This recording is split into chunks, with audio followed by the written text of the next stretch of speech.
अस्सलाम वालेकुम स्टूडेंट्स। बच्चों, आप लोगों ने ऑब्ज़र्व करा है कि जब भी किसी गन से बुलेट फायर की जाती है तो ये जो गन है ये पीछे की तरफ वापस आती है, रिकॉइल करती है। ऐसा आप लोगों ने ऑब्ज़र्व किया होगा, अगर आपने फायर होते हुए देखा होगा बुलेट को। इस तरीके से गन का पीछे आना ये एक ख़ास फिनोमेना को शो करता है जो कि आज के हमारे लेक्चर से रिलेटेड है। और इसी के ऊपर आपने कभी सोचा है कि स्पेस में एयर वगैरह तो होती नहीं, तो एक्चुअली रॉकेट किस चीज़ को पुश करके आगे बढ़ता है और डिफरेंट पार्ट्स किस वजह से आगे बढ़ते हैं, किस लॉ के मुताबिक आगे बढ़ते हैं। तो बच्चों, रॉकेट के मूव होने से लेकर एक स्नूकर बॉल के दूसरे स्नूकर बॉल को मूव करवाने तक लेकर ये लॉ बहुत ही कॉमन है जो कि आज हम लोग डिस्कस करने वाले हैं। ये कहलाता है law of conservation of momentum. ठीक है, तो आज के लेक्चर में law of conservation of momentum को मुकम्मल तौर पे समझेंगे और उसकी एग्जांपल्स को भी डिस्कस करेंगे। सो शुरुआत करते हैं मोमेंटम को रिवाइज़ करने से। ऑलरेडी हम एक डेडिकेटेड लेक्चर कवर कर चुके हैं मोमेंटम पे। अगर आपने देखा है तो वेल एंड गुड, यहाँ पे थोड़ा सा रिवीजन कर लेते हैं। और अगर नहीं देखा तो मैं रिकमेंड करूँगा कि पहले आप मोमेंटम वाले लेक्चर को जाके देखिए अच्छे तरीके से। अच्छा, क्या होता है किसी भी ऑब्जेक्ट के अंदर जो क्वांटिटी या क्वालिटी ऑफ मोशन होती है ना, उसको मोमेंटम कहते हैं। ठीक है ना, किसी भी बॉडी के अंदर जो क्वांटिटी या क्वालिटी ऑफ मोशन हो उसे मोमेंटम कहेंगे। ठीक है, और वो कैसे मालूम होता है? जब किसी भी बॉडी के मास को उसकी वेलोसिटी से मल्टीप्लाई करते हैं, यानी प्रोडक्ट लेते हैं। ठीक है, तो अगर दो चीज़ों मतलब किसी भी चीज़ के मास को उसकी वेलोसिटी से मल्टीप्लाई कराते हैं और आंसर ज़्यादा आता है, इट मीन्स कि उसका मोमेंटम ज़्यादा है। और अगर मैं कह रहा हूँ कि उसका मोमेंटम ज़्यादा है तो इसका मतलब उसमें क्वांटिटी ऑफ मोशन ज़्यादा है, मीन्स कि उसको रोकना डिफ़िकल्ट होगा। ये बात आपने याद रखनी है कि जिन चीज़ों का मोमेंटम ज़्यादा है एक्चुअली उनको रोकना डिफ़िकल्ट होता है। तो पहली बात, मास और वेलोसिटी को मल्टीप्लाई करा के मोमेंटम आता है।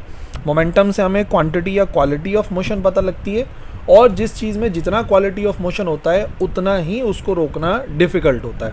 ये होता है हमारा मोमेंटम, जिसका फॉर्मूला अगर हम देखें कि जो मोमेंटम है एक्चुअली वो दो चीज़ों को मल्टीप्लाई करा कर आ रहा है। m को v से मल्टीप्लाई करा के आंसर आ रहा है, जबकि आपको पता है m किसको शो कर रहा है? m शो करता है यहाँ पर, p तो हो गया मोमेंटम, ठीक है। m शो करता है बॉडी का मास कितना है और v शो करता है कि बॉडी की वेलोसिटी कितनी है। तो जैसे मैंने अभी आपको दूसरी वाली डेफिनेशन बताई थी, उसके मुताबिक मोमेंटम जो है वो दो चीज़ों का प्रोडक्ट होता है, मास और वेलोसिटी का। ठीक है ना। अब जैसे मिसाल के तौर पे हमारे पास दो एग्जांपल्स हैं। यहाँ पर आप देखें, एक बॉल को किक किया जा रहा है और ये शख्स इसे रोकेगा। ठीक है, तो अगर मोमेंटम की बात की जाए तो देखो, एक बॉल है जिसका मास जो है वो 0.1 किलोग्राम है और मान लेते हैं कि वो 5 मीटर पर सेकंड के साथ मूव कर रही है। तो उसका मोमेंटम कितना होगा? उसका मोमेंटम होगा, मास को उसकी वेलोसिटी से मल्टीप्लाई करा दो। मास को उसकी वेलोसिटी से, यानी 0.1 को 5 से मल्टीप्लाई कराएंगे तो 0.5 किलोग्राम मीटर पर सेकंड आ जाएगा, जो कि एक्चुअली यूनिट है मोमेंटम का। इसी तरीके से एक मूविंग कार है। ठीक है, कार मूव कर रही है तो मान लेते हैं कि 1000 किलोग्राम की है, और अगर वो मूव कर रही है 2 मीटर पर सेकंड से, तो मास को जब वेलोसिटी से मल्टीप्लाई कराएंगे 1000 मल्टीप्लाई बाय 2 तो आंसर आ जाएगा 2000 किलोग्राम मीटर पर सेकंड।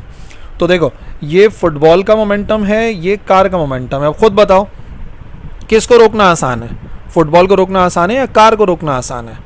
ठीक है, फुटबॉल के सामने तो आप आ जाओगे, फुटबॉल आपकी बॉडी से टकरा के रुक जाएगी। लेकिन अगर आप इस किस्म की कार के सामने आते हैं खुदा न खास्ता, तो भाई आप ही रुक जाएंगे, आपकी ज़िंदगी रुक जाएगी, लेकिन कार नहीं रुकेगी। वजह यह है कि उसका मोमेंटम बहुत ज़्यादा है एज़ कम्पेयर टू फुटबॉल। ठीक है, अभी मोमेंटम रिवाइज हो गया ना। अब आ जाओ लॉ ऑफ कंजर्वेशन मोमेंटम पे बात करते हैं। The total momentum of an isolated system always remains constant. पहली बात यह कि एक आइसोलेटेड सिस्टम की बात हो रही है। आइसोलेटेड सिस्टम का मतलब क्या होता है? एक ऐसा सिस्टम जिस पे कोई एक्सटर्नल फोर्स अप्लाई नहीं होती, एक अलग थलग निज़ाम है। जो आइसोलेटेड का मतलब होता है ना, इसका मतलब होता है बिल्कुल सेपरेटेड, यानी बिल्कुल ही एक अलग निज़ाम है। तो अगर निज़ाम बिल्कुल ही अलग है, सिस्टम बिल्कुल ही अलग है, तो फिर हम ये कहते हैं कि उसका टोटल मोमेंटम हमेशा हमेशा क्या रहेगा बच्चों? कंजर्व रहेगा, कांस्टेंट रहेगा। और वहीं से इसका नाम निकला है law of conservation of momentum.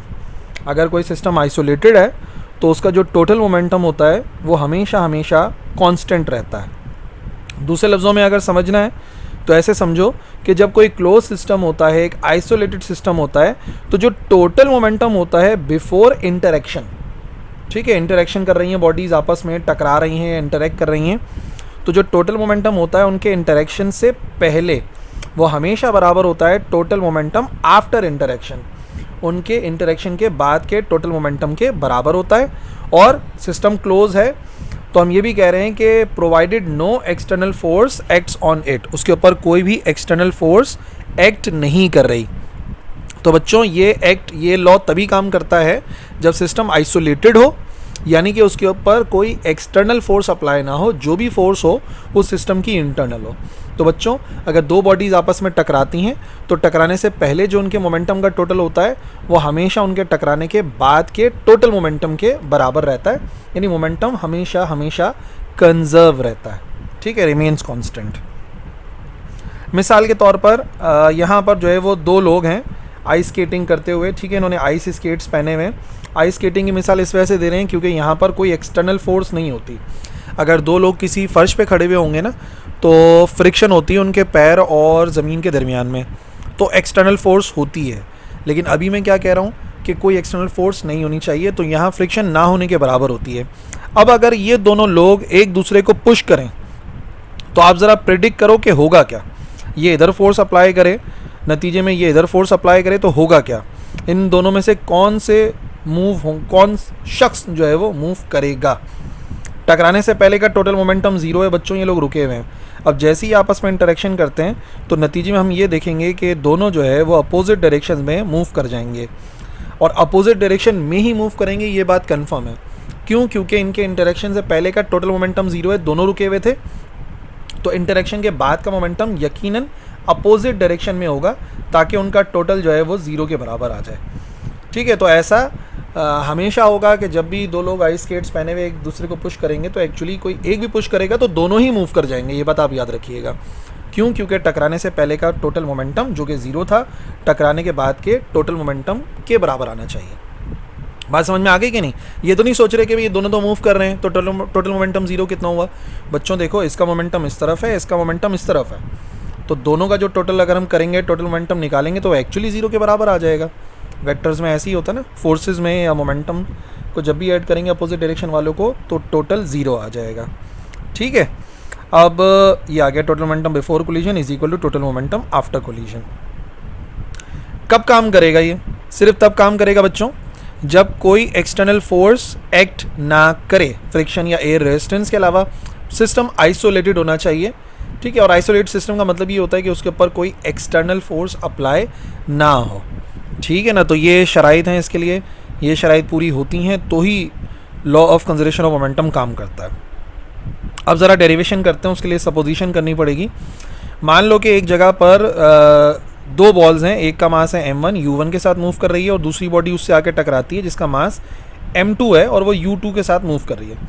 यहाँ पर ये दोनों आके टकराते हैं, इनके दरमियान में एक कोलिजन होता है। कोलिजन के बाद क्या होगा? यकीनन वेलोसिटीज़ में कुछ तब्दीली आएगी। एक की वेलोसिटी v1 हो गई, एक की वेलोसिटी v2 हो गई।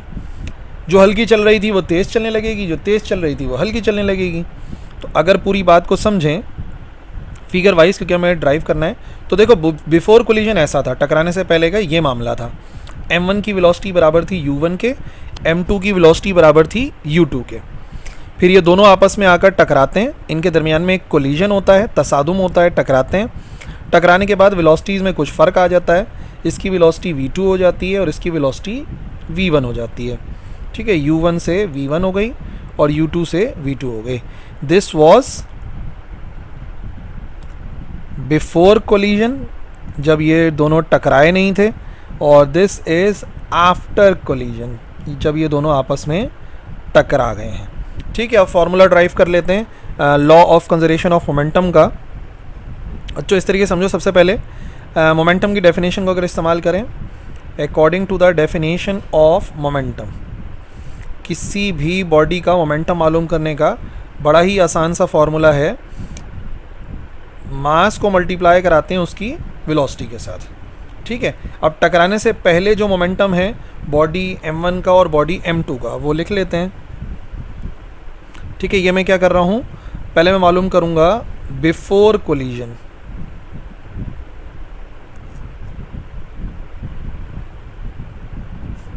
ठीक है, दो बॉडीज़ हैं, बाद में उनको ऐड कर लेंगे। पहले निकाल लेते हैं मोमेंटम ऑफ m1। m1 का मोमेंटम कितना है बच्चों टकराने से पहले? मोमेंटम क्या होता है, उसके मास को मल्टीप्लाई कराते हैं वेलोसिटी से। तो मैं कह सकता हूँ कि मोमेंटम ऑफ m1 कितना है, ये हो जाएगा m1 मल्टीप्लाई बाय u1। ठीक है, किसी बॉडी के मास को अगर उसकी वेलोसिटी से मल्टीप्लाई कराते हैं तो जो आंसर आता है उसी को मोमेंटम कहते हैं। तो टकराने से पहले इसका मोमेंटम हो गया m1 इंटू u1। अब ज़रा दूसरी बॉडी का मोमेंटम निकाल लो।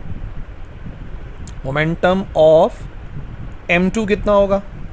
m2 का मोमेंटम, तो m2 के मास को उसकी वेलोसिटी से मल्टीप्लाई कराओ। m2 का मास m2 ही है और उसकी वेलोसिटी u2 है टकराने से पहले। ये m1 का मोमेंटम आ गया टकराने से पहले और ये m2 का मोमेंटम आ गया टकराने से पहले। अब एक काम करो, इनका टोटल कर लो। टोटल मोमेंटम बिफोर कोलिजन, ठीक है, टकराने से पहले का टोटल कर लो। ये m1 का मोमेंटम है, ये m2 का मोमेंटम है, तो हम कह सकते हैं कि m1 u1 plus m2 u2। Total का मतलब इन दोनों को ऐड करना होता है ना, तो हमने इनको सीधा सीधा क्या कर लिया, हमने इनको सीधा सीधा ऐड कर लिया। इस इक्वेशन को आपने याद रखना है, ये हो जाएगी हमारी इक्वेशन 1। ये कैलकुलेशन हमने करी है बिफोर कोलिजन। अब इसी तरीके से आप कैलकुलेशन कर लो बच्चों आफ्टर कोलिजन की। आफ्टर कोलिजन यानी कि टकराने के बाद। ठीक है, अच्छा मोमेंटम ऑफ m1 निकालते हैं पहले। मोमेंटम ऑफ m1 ये टकराने के बाद का निकाल रहा हूँ ना, तो अब टकराने के बाद m1 का मास तो नहीं बदला, वो तो m1 ही रहा, पर उसकी वेलोसिटी u1 के बजाय v1 हो गई, तो ये v1 आ गया। ठीक है, इसी तरीके से मोमेंटम ऑफ m2 निकाल लो टकराने के बाद वाला।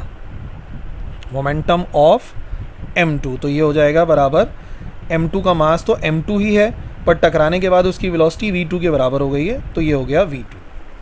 m1 v1 m2 v2। अब जैसे हमने निकाला था टोटल मोमेंटम बिफोर कोलिजन, वैसे ही हम निकालेंगे टोटल मोमेंटम आफ्टर कोलिजन।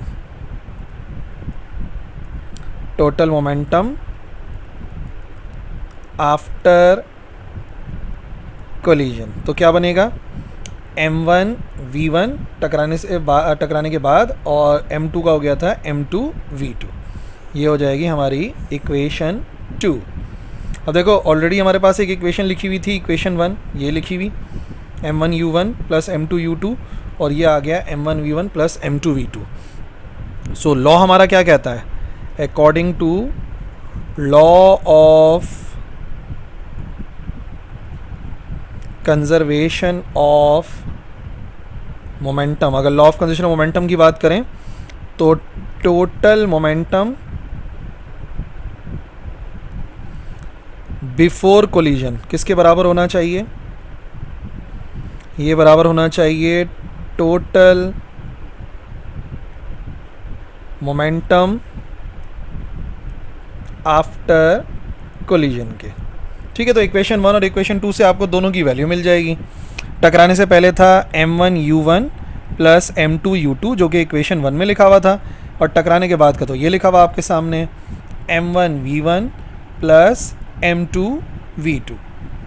अब ये जो फार्मूला आपके सामने लिखा हुआ है बच्चों, इसी फार्मूले को कहते हैं law of conservation of momentum, जिसको हम अपने फार्मूलों में इस्तेमाल करेंगे, न्यूमेरिकल में इस्तेमाल करेंगे, और रॉकेट को मूव कराना हो तब भी यही इस्तेमाल होता है, चाहे गन का वापस आना तब भी यही लॉ इस्तेमाल होता है, चाहे स्नूकर बॉल का दूसरी स्नूकर बॉल को मूव करा देना, सब में यही इस्तेमाल होता है, जिसको अभी मैं एक जो है ना सोल्यूशन करके आपको क्लियर भी कर देता हूँ, लेकिन बस आपने इस फार्मूले को याद कर लेना है। ये law of conservation of momentum का फार्मूला है।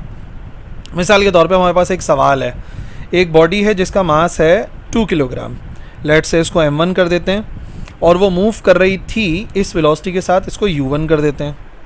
फिर ये बॉडी टकराती है एक और ऑब्जेक्ट के साथ जिसका मास 1 किलोग्राम है और वो रेस्ट में है। रेस्ट का मतलब u2 बराबर हो जाएगा 0 के। ये तो टकराने से पहले की बातें हैं। टकराने के बाद क्या हुआ कि जो 2 किलोग्राम वाला ऑब्जेक्ट था, यानी कि जो m1 था, m1 की बाद वाली वेलोसिटी को हम क्या बोलते हैं, पहले वाले को तो u1 बोलते हैं, बाद वाली जो होती है उसको बोल देते हैं v1। v1 इतना हो गया। So what is the velocity of the 1 kilogram object, टकराने के बाद इसकी वेलोसिटी कितनी हो जाएगी, ये हमें मालूम करना है। सही है ना। तो मैं डेटा नहीं बना रहा, जस्ट मैं आपको बता रहा हूँ कि इस लॉ को हम कैसे अप्लाई कर सकते हैं। सो क्या था, according to law of conservation of momentum, इस लॉ के मुताबिक m1 u1 plus m2 u2, टकराने से पहले का टोटल मोमेंटम होना चाहिए m1 v1 plus m2 v2 के बराबर। अब जो वैल्यूज़ हमारे क्वेश्चन में थी, पहली बॉडी का मास 2 था, तो जहाँ जहाँ m1 लिखा हुआ वहाँ पे 2 लिखूँगा, ये आ गया। दूसरी बॉडी का मास 1 kg था, ठीक है, जहाँ जहाँ m2 लिखा हुआ है वहाँ वहाँ मैं 1 लिख देता हूँ, ठीक है। टकराने से पहले m1 की वेलोसिटी 3 थी, तो u1 एक्चुअली 3 था और u2 जो है वो 0 के बराबर था। v1 कितना हो गया, टकराने के बाद इसकी वेलोसिटी हो गई थी 1 के बराबर, और v2 मुझे मालूम करना है, ठीक है। अब सिंप्लीफाई कर लेते हैं, ये हो गया 2 3s are 6, 1 प्लस 0, 0 को किसी भी चीज़ से मल्टीप्लाई कराओ आंसर 0 आता है, 2 1s are 2, और v2 को अगर 1 से मल्टीप्लाई भी करा दें तो v2 आ जाएगा। तो 0 ख़त्म हो गया, 6, ये 2 दूसरी तरफ लेकर जाते हैं, ये आ जाएगा माइनस का 2, इधर प्लस का 2 लिखा हुआ था, इस तरफ भेजा माइनस का 2 हो गया। तो इसका मतलब जो दूसरी बॉडी की फाइनल वेलोसिटी है वो हो जाएगी 6 माइनस 2, 6 माइनस 2 होता है 4 मीटर्स पर सेकेंड। तो बच्चों, कितनी आसानी के साथ हमने law of conservation of momentum को इस्तेमाल करके किसी बॉडी की फाइनल वेलोसिटी को हम मालूम कर सकते हैं। यही फ़ायदा है law of conservation of momentum का, चाहे वो कहीं भी इस्तेमाल हो रहा हो, क्योंकि एग्जांपल्स तो बहुत हैं। जब भी एयर बैग्स कार के अंदर इस्तेमाल होते हैं तो वो मोमेंटम को आहिस्ता आहिस्ता स्लो करते हैं, फोर्स कम लगती है इस नतीजे में, और जो भी शख्स अंदर बैठा होता है उसको चोट कम लगती है। इसी तरीके से स्पोर्ट्स के अंदर जब एक बैट जो है बॉल को हिट करता है तो बैट का मोमेंटम जो है वो बॉल को ट्रांसफ़र हो जाता है, नतीजे में शॉट लगता है।